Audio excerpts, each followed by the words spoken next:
আজকের মিনি ব্লগে জানাবো আমরা স্পেন্সার মল থেকে সেই সানডেতে বাড়িতে ফিরে আসার পর আর কি আনন্দ করি। প্রথমেই এই বন্ধুর হাতে বানানো বাড়িতে পাতা মিষ্টি দই খেয়ে নিলাম। এত সুন্দর খেতে হয়েছিল যে কি বলবো, দারুণ লেগেছে।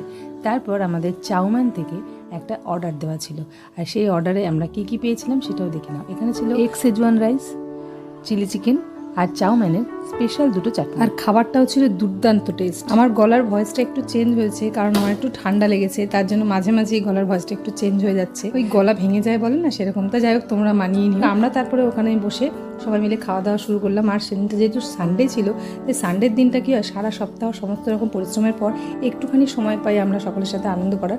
সেইটুকু টাইম যদি মিনিমাম টাইমটুকু যদি খুব আনন্দে কাটানো যায় তাহলে খুব ভালো লাগে। শাশুড়ি অসুস্থ হওয়ার দরুন আমরা কোনো জায়গায় ঘুরতে যেতে পারি না অনেকটা সময় হাতে নিয়ে, তাই সানডেগুলো আমরা এভাবেই কাটাই, কিছু খাওয়া দাওয়া করে কোনো বন্ধুর বাড়িতে আড্ডা মেরে বা বৈশাখীর মাঠে আড্ডা মেরে। আজ এই পর্যন্তই, দেখা হচ্ছে নতুন ভিডিওতে। তাহলে টাটা।